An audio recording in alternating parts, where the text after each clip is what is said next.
Now about the ventilation perfusion ratio. So the pulmonary blood flow per minute is 5 liters and the alveolar ventilation is 4.2 liters per minute. The ratio between the ventilation and the perfusion of lung, this is known as ventilation perfusion ratio. Normal ratio is 4.2 by 5, that is 0.84.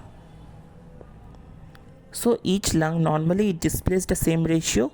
Non-uniformity of the ventilation perfusion ratio may cause abnormalities in the oxygenation of blood. When a person is in supine position, the blood flow is nearly uniform throughout the entire lung. When standing, however, the lungs are divided into 3 zones based on blood flow and ventilation affected by gravity. When so the zone 1 is at the apices, zone 2 is in the middle, and zone 3 at the bases. Both the blood flow and ventilation are increased as one moves down the lung due to gravity, but the blood flow increases to a greater degree than the ventilation, resulting in a mismatch between ventilation and perfusion. This is known as V by Q mismatch. Now about the zone 1. So at the zone 1 or at the apex, the ventilation exceeds perfusion. So alveolar pressure is greater than arterial pressure, greater than venous pressure. High alveolar pressure compresses the capillaries and reduces the blood flow.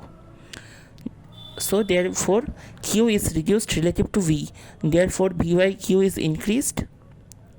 In extreme cases, zone 1 can approximate the dead space. So Q equals to 0, so V by Q equals to infinity. Partial pressure of oxygen is highest and the partial pressure of carbon dioxide is lowest due to having greater ventilation relative to perfusion. So there is unspent or wasted ventilation left over even after full oxygenation of the blood. Zone 2 or the medial region, well matched. Arterial pressure is greater than alveolar pressure, greater than venous pressure. Blood flow here is driven by the difference between arterial and alveolar pressure. Zone 3 or base, here the perfusion exceeds ventilation.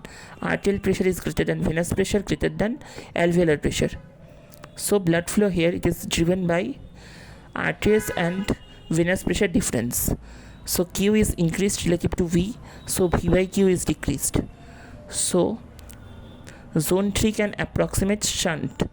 Q is very greater than V, so V by Q it approximates to 0. Partial pressure of oxygen is lowest and partial pressure of carbon dioxide is highest in zone 3 due to decreased gas exchange and airway closure.